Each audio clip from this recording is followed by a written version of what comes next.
창세기 6장은 인간이 계속해서 타락해가는 부패한 모습을 보여주고 그 결과로 인하여 하나님의 심판, 홍수로 인한 심판이 준비되는 그러한 내용이 기록되어져 있습니다. 우리가 이런 내용을 이제 처음부터 차례대로 한번 자세하게 살펴보도록 하겠습니다. 자, 1절에 보면 사람이 땅에서 번성하기를 시작할 때에 점점점 인구가 많아지는 것을 이야기하지요. 그러면서 그들에게서 딸들이 나니 이야기합니다. 아들이 아니라 딸이 강조되고 있습니다. 왜 그럴까요? 그 당시 사람들의 관심사는 딸들의 미래에 있었기 때문에 그렇습니다. 자, 이러한 맥락을 이해하기 위해서는 우리가 창세기 4장을 기억해 볼 필요성이 있습니다. 창세기 4장에는 아담으로부터 가인을 통해서 이어지는 그러한 가인의 계보가 등장합니다. 그 중에서 가장 악한 사람으로서 성경은 가인의 7대손 라멕을 주목하지요. 그 라멕은 아주 잔인하고 폭력적인 사람이었습니다. 자기에게 상처를 낸 사람에게 어떻게 하겠다고요? 77배의 저주를 내릴 것을 그렇게 이야기합니다. 자, 그런데 자기에게 해를 끼친 자에게 77배 살인으로 보복할 것을 이야기하는데 그것을 누구 앞에서 하고 있느냐라는 것이 중요합니다. 라멕이 자기에게 상해를 입힌 자를 죽였다. 하나님께서 가인을 해친 자에게 7배의 보복을 하시는데 라멕은 자기 스스로가 자기를 상해한 자에게 77배의 복수를 하겠다고 이야기를 합니다. 그 이야기를 아내가 2명 있었는데 두 아내에게 하고 있는 것입니다. 그렇다고 한다 그러면 이것은 라멕이 얼마나 잔인하고 폭력적인 사람인가를 보여주기도 하지만 그가 이 폭력적으로서 힘을 가진 사람으로서 그의 아내가 되었다는 것은 무엇을 보여줍니까? 뭔가 그 여자가 아내가 라멕의 아내들이 미모가 뛰어났거나 아니면 라멕이 조금 아내로 삼을 만한 그러한 유력한 집안의 딸들이었음을 보여주는 것입니다.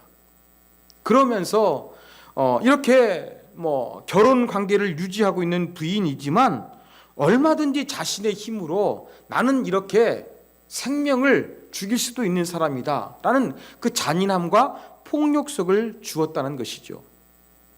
그렇다고 한다 그러면 이 고대 사회에서 딸들은 어떠한 존재입니까? 신약시대에도 여자들에게는 인권이 없었어요. 그러면 이 더욱더 구약적인 상황에서 여자들은 자기 정체성, 주체성을 가질 수가 없었습니다. 권력자와 인연을 맺기 위해서 정략 결혼하는 대상이 되거나 아니면 강자에게 약탈당해서 실려도 그냥 첩이되거나 아내가 되어야 하는 이러한 연약한 존재였습니다. 바로 이 창세기 6장에서 딸들에게 주목한다는 것은 고대 사회에서 이 잔인한 남성 중심의 사회에서 아무런 인권과 또 약탈과 정략 결혼에 이용당하야만 했던 이 여자들의 운명이 관심사였고 이러한 부분을 언급하고 있다는 것입니다. 그리고 여자를 언급한다는 것은 그 당시의 사회가 얼마나 부패했는가를 보여주는 증거이기도 합니다. 자, 2절에 보면 이제 하나님의 아들들이 사람의 딸들의 그 아름다움을 보고 좋아서 모든 여자를 아내로 삼는다 그렇게 표현하고 있습니다. 여러분 구약 성경에서 해석하기 가장 어려운 본문 중에 하나가 이 부분입니다. 하나님의 아들들이 누굴까요? 사람의 딸들은 우리가 이해할 수 있어요. 그런데 이 하나님의 아들들이라는 표현은 좀 해석하기가 상당히 어렵습니다. 전통적으로 한 4가지 해석이 있었어요. 경건한 셋의 후손이라는 해석, 두 번째, 타락한 천사들이라는 해석. 그 다음에 만신전 안에 여러 신들을 모시는 이러한 그 만신전 안에 열등한 신이라는 해석. 그 다음에 군주나 강력한 통치자라는 해석. 이러한 해석들이 있는데 그 어느 것 하나 조금 완벽한 해설은 되기가 힘이 듭니다. 전통적으로 가장 많이 인용되는 해석은 경건한 셋의 후손으로 해석하는 거예요. 그런데 문제는 바로 무엇이냐? 구약 성경 어느 곳에서도 셋의 자손을 하나님의 아들로 부르고 있지 않다는 거예요. 이러한 문제점이 발생하게 됩니다. 또 이 1절에서 사람을 가리키는데 이 특정 어떠한 그 가인의 후손들을 1절은 일반적인 사람을 가리키는데 그 사람의 딸들이라고 한다 그러면 이렇게 이 부분은 그 가인의 후손들은 배제가 되는 이러한 문제점도 있는 것입니다. 그래도 이렇게 셋의 경건한 자녀들일 것으로 약점이 있지만 해석하는 부분들이 많이 있습니다. 또 한 가지 유력한 해석은 어떤 거냐면 이 통치자나 군주로 보는 거예요. 왜 그러느냐? 다윗도 왕이 되었지만 하나님의 아들이라고 표현하고 있거든요. 그래서 고대에 어떤 그 왕과 같은 힘과 권력을 지닌 사람을 신처럼 그렇게 숭배를 했는데 그러한 의미에서 힘과 권력을 가진 사람들을 하나님의 아들로 표현했다. 이렇게 해석이 하는 것도 상당히 타당해 보입니다. 근데 여기 또 약점이 있어요. 무엇이냐? 자, 2절에 보면 모든 여자를 아내로 삼는지라. 이건 일부 일처제가 아니라 일부 다처제를 의미하고 있거든요. 하나님께서 아담과 하와 일부 일처제로 하나님께서 창조하셨지만 구약 성경에 보면은 일부 다처제의 모습이 많이 나옵니다. 그죠? 믿음의 조상들도 그 다른 부인들을 취했으니까요. 그래서 강하게 구약 성경은 일부 다처제를 배격하고 죄악시하지 않아요. 그렇기 때문에 그러면 이렇게 힘 있는 권력자들이 일부 다처제 갖는 것이 뭐가 그렇게 큰 문제일 것이냐라는 해석이 돼가지고 이러한 약점도 가지고 있습니다. 그래서 제가 두 가지 조금 셋의 경건한 후손들이라 또 힘 있는 권력자들이라 라는 의미 있는 해석은 있지만 이것도 한계는 있다는 것입니다. 그러나 어떠한 것으로 해석하든지 간에 2절에서 주장하고 싶었던 것은 바로 무엇이냐? 하나님이 만드신 것은 일부 일처제의 사회였지만 그것이 무너져서 일부 다처제의 사회가 됐고 그 앞에서 1절에 말씀드린 대로 딸들을 언급하는 것처럼 이 딸들은 정략 결혼이 대상이 되거나 아니면은 약탈당할 운명이었는데 이러한 그 잔인하고 폭력적인 강자의 힘이 지배하는 사회 속에서의 어떠한 그 비정한 인간의 모습, 이러한 사회상을 고발하는 것으로 우리가 이해를 하시면 될 것 같습니다. 자, 이렇게 하나님의 형상을 가진 남자와 여자가 동등하게 살지 못하고 범죄로 말미암아 여자들이 종속이 되기 시작했거든요. 근데 종속된 것이 어느 정도 심하게 됐느냐? 양자의 전리품이 됐고 정략 결혼의 대상이 되었습니다. 이러한 부패한 상황이 되다 보니까 3절 하나님께서 어떻게 말씀하십니까? 나의 영이 영원히 사람과 함께 하지 아니하겠다. 그렇게 말씀하십니다. 자, 이 함께하지라고 번역된 히브리 원어의 의미는 정의를 실현하기 위해서 애쓰는 의미가 있습니다. 그렇다고 한다 그러면 하나님의 영, 성령께서 사람과 함께 세상을 바르게 하려고 애쓰며 분투하셨다는 의미가 있습니다. 근데 그럼에도 불구하고 사람이 너무 악하니까 어떻게 하겠다고요? 이제 사람과 함께 애썼던 노력을 하나님께서 중단하시겠다는 그러한 의미를 가지고 있는 것입니다. 인간 세상이 넘어야 될 섬을 넘었어요. 그래서 하나님께서 인간 세계를 위해서 수고하고 애쓰는 모든 노력들을 이제는 중단하시겠다고 선언하십니다. 그러면서 그러나 그랬죠. 인간의 날들은 120년이 되리라 말씀하셨습니다. 120년 무슨 의미일까요? 이렇게 범죄한 인간이 살아갈 수 있는 생명의 평균 수명이 120세인가? 이러한 해석도 하게 하는데, 이렇게 해석하게 되면 어떤 문제가 있느냐?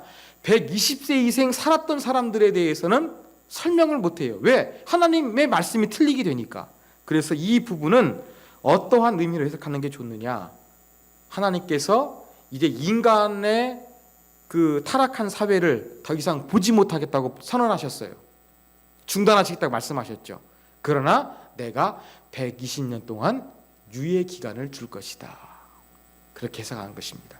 왜냐하면 이 말씀이 주어진 이후에 120년 만에 노아 홍수가 이루어졌기 때문에 이러한 해석을 하기도 합니다. 자, 4절 보면 당시의 땅에는 네피림이 있었고 후에도 하나님의 아들들이 사람의 딸들에게로 와서 자식을 낳았다. 그렇게 표현하고 있습니다. 당시에는 노아 홍수 이전을 가리키겠고 그 후에는 홍수 이후를 가리키는 거겠죠. 홍수 전으로 해서 여전히 사람들은 어떠한 모습을 보였느냐? 네피림, 어원을 몰라요. 그렇지만 민수기에 보면은 이 네피림이 키가 큰 거인 족속을 가리키거든요. 그리고 오늘 사절에서도 보니까 그들은 용사라, 고대의 명성, 이름을 날렸던 사람이래요. 이거 봤을 때 네피림의 의미를 가지고 있을 가능성이 큽니다. 그래서 이 거대한 골리앗처럼 거대한 육신을 가진 거인 족속들이 이제 경건했던 하나님의 이제 이러한 사람들이 이제 자꾸 이제 그 결혼을 통해서 자녀를 낳는 그러한 이미지를 여기에서 보여주고 있는 것입니다. 그래서 힘 있는 사람들이 홍수 이후에도 계속해서 어떻습니까? 이렇게 그 여자를 지배하는 것이죠. 그러면서 이렇게 좀 남성 중심적인 폭력적인 사회, 여성의 인권이 말살된 사회가 계속되고 있었던 그러한 사회상을 사절에서는 고발하고 있고, 바로 그 대표적인 인물로서 거인처럼 보였던 그러한 네피림들을 언급하고 있는 것입니다. 그리고 5절, 하나님께서 사람의 죄악이 세상에 가득함과 그의 마음에 생각하는 것이 악한 것인 것을 하나님께서 아셨어요. 이제 5절과 6절에서는 인간 사회를 바라보는 하나님의 관점과 평가가 기록되어 있습니다. 그래서 늘 인간이 생각하는 것이 악하다는 거예요. 그리고 6절 보니까 하나님께서 인간을 지으신 것을 한탄하고 마음에 근심하셨다. 한탄은 다른 말로 번역하면 후회하셨다는 것입니다. 왜 하나님이 후회하셨을까요? 하나님이 인간을 창조하시고 심히 기뻐하셨는데 그 기쁨은 사라지고 하나님은 후회하고 근심하시게 되었습니다. 왜 성경은 이러한 표현을 쓰고 있는 것일까요? 자, 하나님이 뭔가 계산착오를 해서 인간을 만드신 것을 후회하는 어떤 우리 인간들이 뭔가 잘못된 결정을 했을 때 그렇게 후회하는 것처럼 이 본문을 의미하시면 안 됩니다. 여기에는 하나님의 사랑의 관점으로서 해석을 해야 돼요. 하나님은 지금 인간이 점점점 죄를 짓고 있으니까 마음이 불편해요. 노아 홍수를 통해서 한번 인간을 심판하시려고 하시잖아요. 하나님은 인간을 창조하시고 기뻐하셨는데 그 기뻐하시면서 만드신 인간 존재가 죄를 지니까 한번 인간의 죄를 쓸어버리기 위해서 인간을 심판해야 되는 하나님의 괴로운 마음, 그 하나님의 괴로운 마음 때문에 하나님이 한탄하고 마음에 근심하신 것으로 그렇게 우리가 이 본문을 이해해야 됩니다. 아, 내가 과거에 잘못했어. 이러한 인간의 돌이킬 수 없는 과거의 후회가 아니라 하나님은 인간에게 뭘 주셨다고 그랬습니까? 제가 완벽한 자유의지를 주셨다고 그랬습니다. 근데 완벽한 자유의지를 가지고 인간이 하나님께 자발적으로 온전히 순종하고 하나님께 영광을 돌린 것이 아니라 인간이 자기 마음대로 자기 좋은 대로 하나님 말씀을 거역하며 살아가거든요. 이 범죄했거든요. 그래서 이 죄악이 너무나 가득 차니까 하나님이 더 이상 볼 수가 없는 거예요. 내가 만들었는데 그들을 심판해야 되는 하나님의 괴로운 마음, 이것이 바로 하나님께서 후회하셨다, 근심하셨다, 이렇게 표현된 것으로 이해하시면 되겠습니다. 자, 그러면서 7절 하나님의 실행 계획이 등장합니다. 내가 창조한 사람을 내가 지면으로부터 쓸어버리되, 여기에서 쓸어버린다는 것은 지우다는 거예요. 우리가 잘못 글 썼을 때 연필로 지웠던 것처럼 하나님께서 이 죄를 지고 있는 사람들을 세상 속에서 지워버리기를 원하시는 거였습니다. 그런데 7절 보니까 사람으로부터 가축과 기는 것과 공중의 새까지 그리하리니, 그리한다는 건 뭐예요? 사람만 지워버린 것이 아니라, 사람만 없애버리는 것이 아니라 동식물도 하나님께서 없애버렸다고 말씀하시는 거예요. 왜 죄는 인간이 졌는데 하나님께서 다른 피조세계까지, 이 동식물까지 하나님께서 없애려고 하시는 걸까요?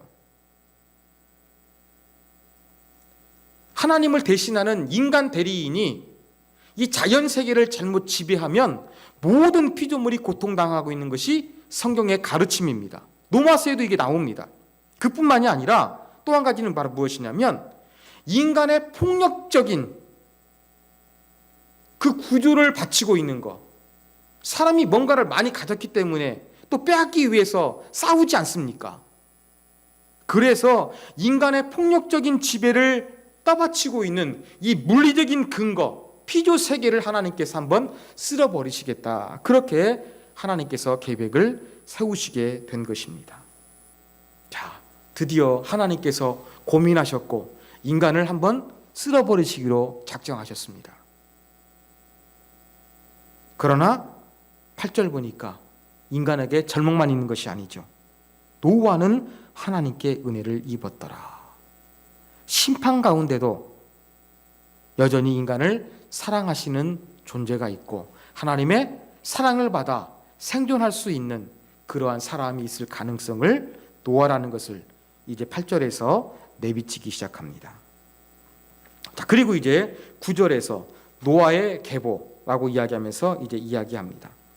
자, 노아를 소개하는데 의인이요, 하나님께 의롭다고 인정해 준 사람이요, 당대의 완전한 자라, 또 하나님과 동행했다, 그렇게 이야기하고 있습니다.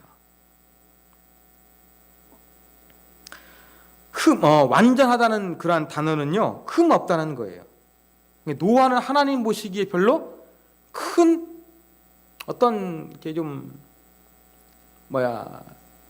하나님께서 가슴 아파할 만한 그런 것이 별로 없는 그 정도의 훌륭한 사람이라는 것입니다. 물론 도덕적으로 윤리적으로 완벽하다는 의미가 아니라 그 정도로 하나님께서 보시기에 특별히 이렇게 봐줄 만한 그러한 사람으로 그렇게 평가를 받고 있다는 것이 여기에 기록되어져 있습니다. 그리고 그의 자녀 셈, 함, 야벳이 기록되어 있지요. 그러면서 다시 11절, 12절은 아까 인간 사회의 부패상이 다시 한번 기록하고 있습니다. 그러면서 이제 하나님의 실행 계획을 노아에게 말씀하십니다.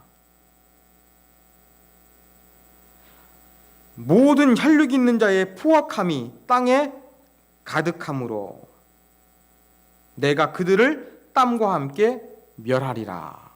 하나님의 심판 계획을 말씀하시죠. 그러면서 14절에 보니까 하나님께서 드디어 여러분 잘 알고 계시는 방주를 말씀하실 것을 말씀하시죠. 고페르 나무를 가지고서 방주를 만들라. 그리고 여러 칸들을 만들고 그 칸들을 막아가지고 역청을 이제 바르라고 하지요. 또 칠하라는 단어가 등장합니다. 이런 고페르라고 되어 있는데요. 옛날 성경에는요 잣나무로 되어 있어요. 잣나무가 아닙니다. 그리고 고페르는 여기서만 딱 한 번 언급되는 거예요. 근데 어떤 나무인지 몰라요. 그러니까 그냥 고페르라고 이 성경을 번역하는 학자들이 결정해가지고 고페르 나무라 그랬습니다.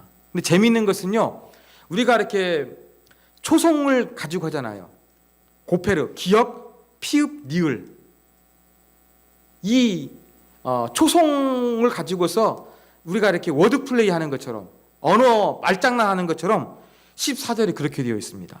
자, 고페르라는 나무가 있지요? 근데 역청이 있어요. 역청. 이 역청은 바로 무엇이냐면요. 여러분 아스팔트 만들면 그 끈적끈적 해가지고 우리가 이렇게 포장 도로가 되지 않습니까? 제가 EBS 다큐를 봤는데요.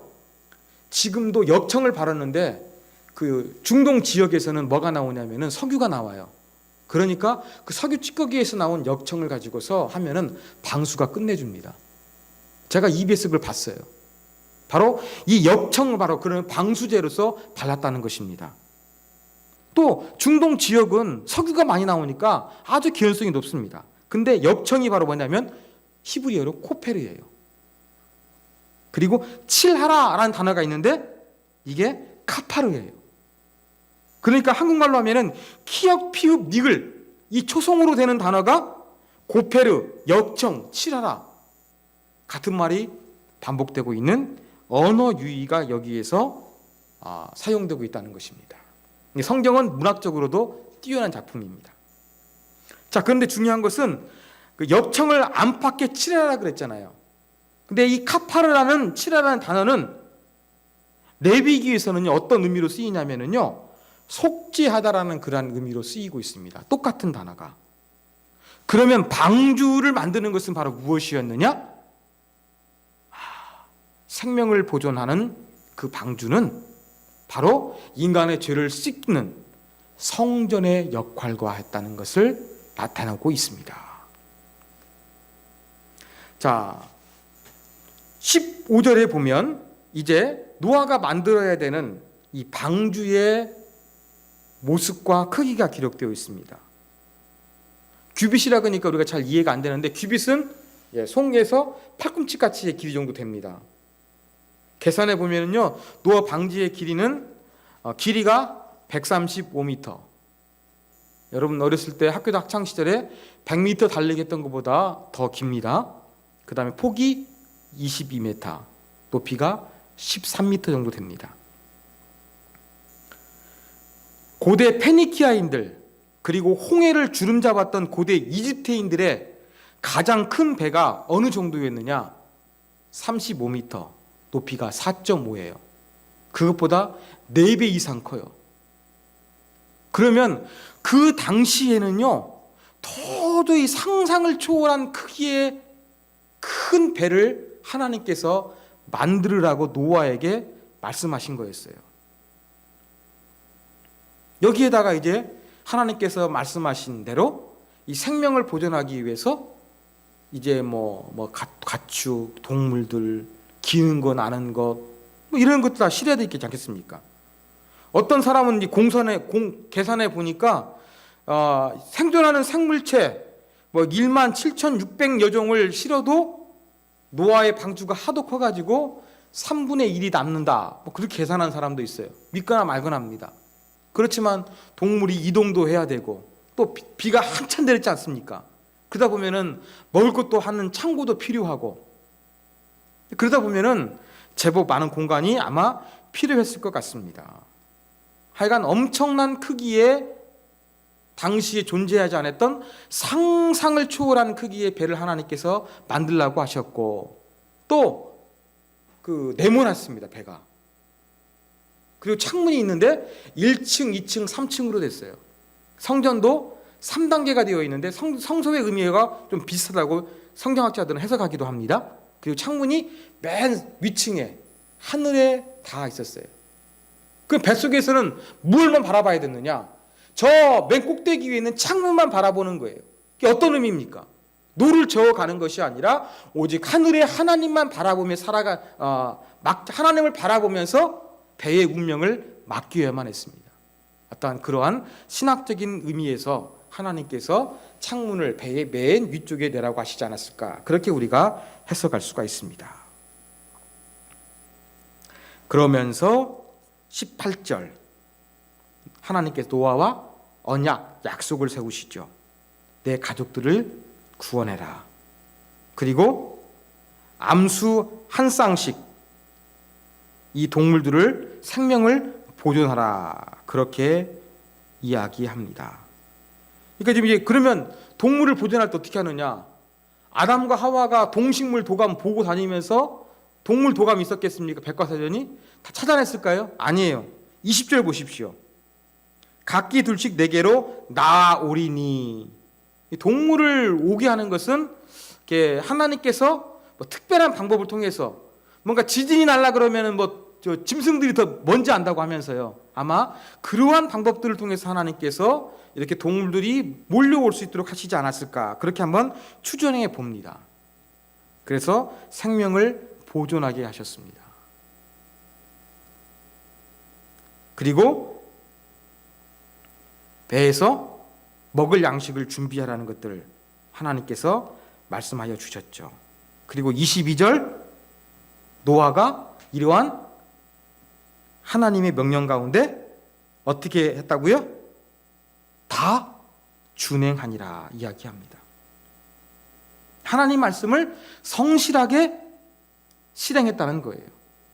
그런데 6장 22절뿐만 아니라 7장 5절, 7장 9절에서도 다 준행했다는 것이 후렴구처럼 반복이 되고 있습니다.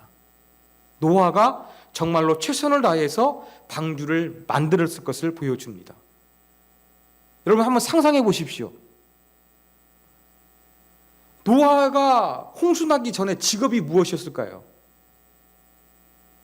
어업했을까요?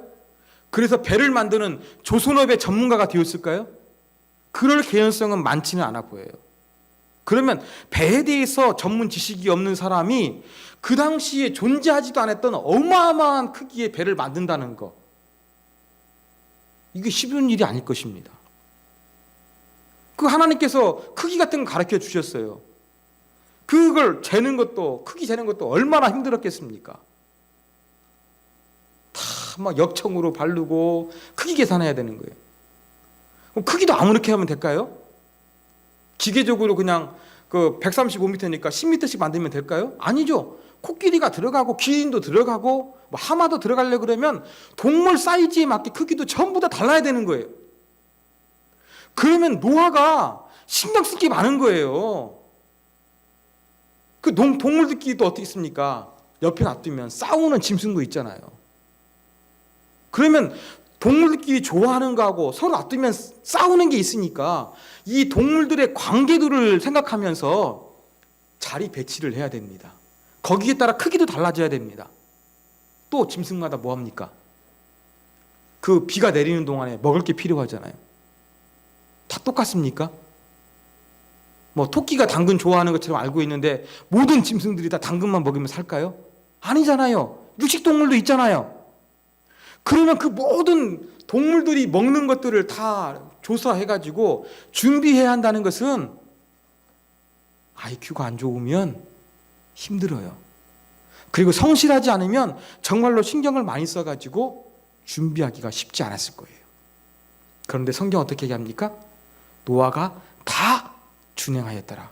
그렇다고 한다 그러면 정말로 회의가 들 정도로 어마어마하게 큰 배, 이거 만드는 거에도 순종하고 또 세부적인 안쪽으로 막 디자인하고 인테리어하고 막 동물들 배치하고 동물들 먹을 거 알아가지고 준비하는 거, 세부적인까지 노아는 엄청나게 신경을 잘 써가지고 최선을 다해서 순종하였음을 보여주고 있는 것이 바로 다 준행하였더라라는 말씀 가운데 포함되어 있는 것입니다. 자, 이것이 바로 창세기 6장의 내용입니다. 자, 이러한 내용을 통해서 이제 우리가 좀 배울 수 있는 교훈점 몇 가지 한번 살펴보도록 하겠습니다. 자, 첫 번째는 교훈점이 아니라 여러분의 의혹을 해소하기 위한 것입니다. 자, 하나님은 왜 물로써 인간을 심판하셨을까요? 다른 방법도 많잖아요. 그런데 왜 하필 물일까 하는 것입니다. 자, 하나님은 모든 피조물을 창조하시고 다스리는 분으로서 인간을 통해서 자연을 자주 사용하십니다. 그래서 하나님께서 물을 사용하신 거예요. 그런데 이 물은 어떤 의미가 있느냐? 히브리 사람들에게 제가 말씀드렸던 대로 성경대학에서 여러분 히브리 사람들에게는 강이나 바다나 얕은 물가나 전부 다 히브리어 얌이에요. 단어가 발달하지 않았다는 거 제가 말씀을 드렸습니다. 그리고 히브리 사람들에게 이 바다는 혼돈, 인간이 통제할 수 없는 어떠한 그러한 영역들을 상징을 했어요. 근데 하나님께서 이러한 물을 사용하셨다는 것은 바로 무엇이냐?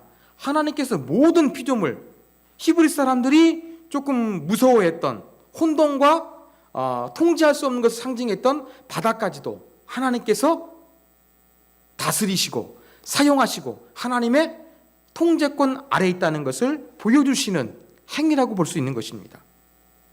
또 한 가지, 물로써 하나님께서 홍수로 세상을 심판하시는 것은 세상을 정화시키는 가장 효과적인 방법이고 극적인 방법이 되기 때문에 그렇습니다.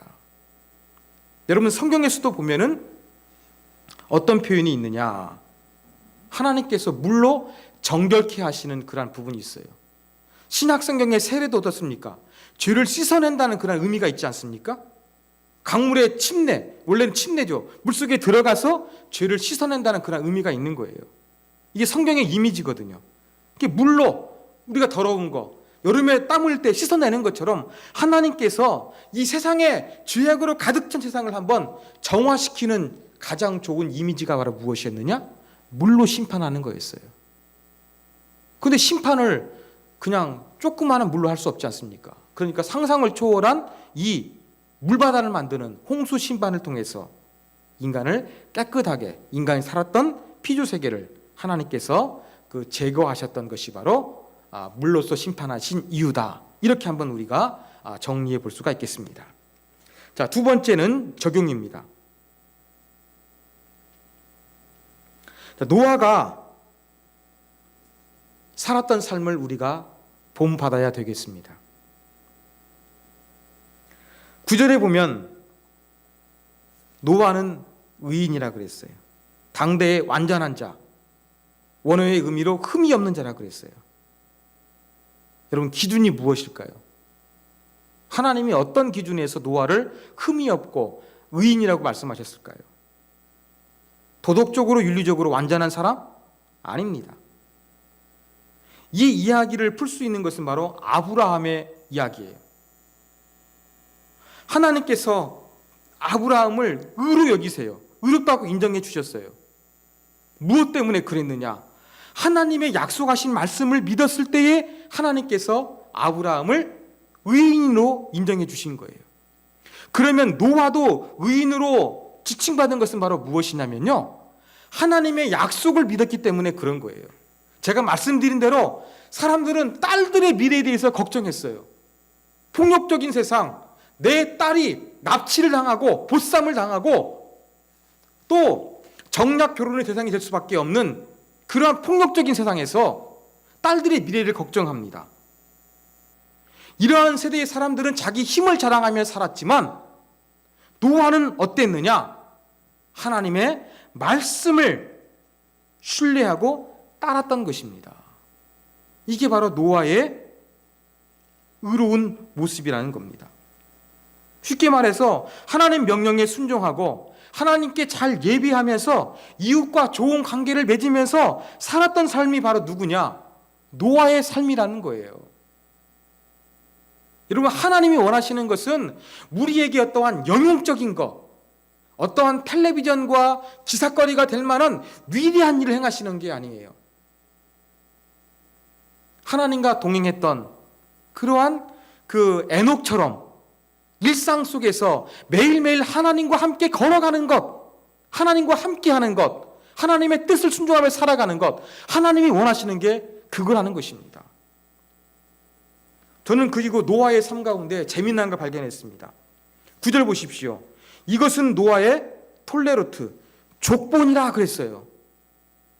여러분, 족보라 그러면 주로 뭘 다룹니까?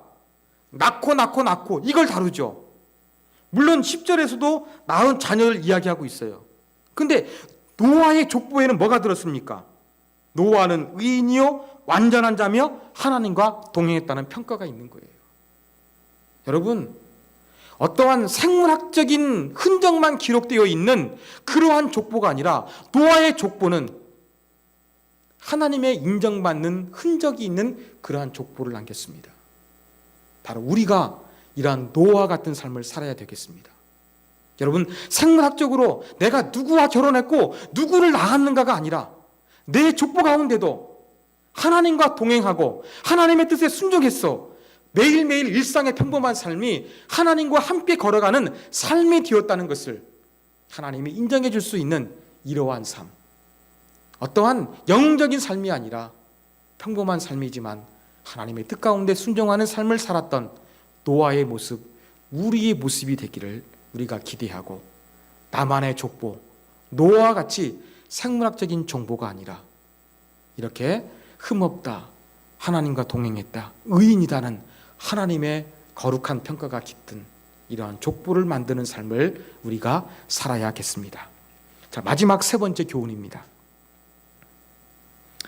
인간은 자연과 문명 공동체 관계에 놓여 있다는 것을 우리가 깊이 있게 생각하게 만드는 것이 바로 오늘 본문의 내용입니다.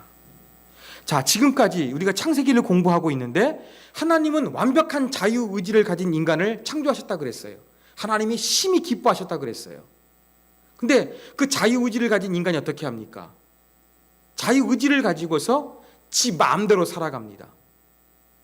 그러면서 아담과 하와가 선악을 알게 하는 나무를 따먹죠. 그때 인간에게 죽음이 돌았습니다. 뿐만이 아니라 땅도 저주를 받았습니다. 자, 창세기 4장 가인과 아벨 배웠습니다. 가인이 농사 짓는 사람이었지만 아인을 죽입니다. 그래서 하나님께서 땅에서 유리하는 자가 될 것을 말씀하셨어요. 농사 짓는 자가 떠든다는 것은 농사를 제대로 지을 수 없다는 거예요. 그때도 하나님 또 뭐라고 말씀하셨습니까? 땅이 저주를 받는다 그랬습니다. 그런데 오늘 창세기 6장에 와서도 하나님이 이 잔인한 폭력으로 가득한 인간 세계를 한번 청소하시기 위해서 물로 심판하시는데 인간만 심판하셨습니까? 아니죠. 예, 이 동물들까지 전부 다 하나님께서 멸절시키기로 그렇게 말씀하셨습니다. 인간이 죄를 지을 때마다 다른 땅과 땅에 있는 피조물도 어땠습니까? 고통과 저주와 멸절을 당해야만 했습니다.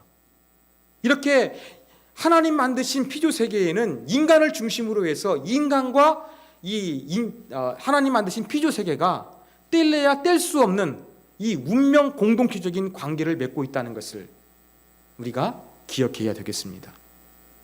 올해 여러분 주무시기 힘드시죠? 우리 어떤 얘기도 보니까 아까 장로님 통해서 말씀드리니까 권사님하고 장로님 잘 못 주무셨다고 하더라고요. 저는 좀 선선해서 자는 것 같은데 그래도 막 너무 더워서 조금만 나아져도 그래도 살만하다 그 생각이 들어갑니다. 근데 정말 여러분 잔혹한 더위 아닙니까? 그런데 대한민국만 우리나라만 더워서 이 난립니까? 아니죠. 스페인 같은 데 보니까 뭐 47도 간대요. 뭐 그 알프스 산인가요? 거긴 가도 메말라 가지고 막 물을 공급하고 있어요. 이 전부 다 지금 이렇게 여름 날씨가 더워진 것을 어떻게 해석합니까? 지구 온난화로 해석하고 있습니다. 그럼 지구 온난화, 왜 지구의 온도가 올라갑니까? 인간이 범죄해서, 인간이 하나님 만드신 피조세계를 잘 관리하지 못해서 인간이 범죄하다 보니까 어땠습니까? 이 땅이 저주받는 거예요. 그래서 이 땅에 지구 온난화도 이루어지고 있는 것입니다. 인간의 행동의 결과로 말미암아 이 지금 너무나 힘든 여름, 온난화된 여름을 저희가 살아야만 하고 있다는 것을 우리가 한번 이 여름에 한번 기억해 봤으면 좋겠습니다. 이 하나님 만드신 자연세계와 인간과는 아주 밀접한 관계가 있습니다. 인간이 범죄할수록 자연세계가 신음하고 고통당하고 생산력이 떨어져 갑니다. 그 책임은 인간에게 있습니다. 그래서 우리가 이 올해처럼 이 살인적인 더위 가운데 우리가 기억해야 될 것은 이런 자연생이 나타나는 것은 지구온난화 과학적인 것으로만 우리가 해석하는 것으로 끝날 게 아니라 영적인 해석이 가능해야 됩니다. 그래, 인간이 자꾸 죄를 지어서 하나님을 거역하며 또 하나님 만드신 피조세계를 잘 관리하지 못해서 이러한 끔찍한 결과가 오는구나. 성경을 보면 인간과 자연세계는 운명 공동체인데 우리의 잘못으로 이러한 현상이 벌어지고 있지 않는가. 우리가 살펴보고 성찰하라고 성경은 우리 가운데 경고의 메시지를 주고 있다는 것, 오늘 본문을 통해서도 우리가 반드시 기억해야 되겠습니다.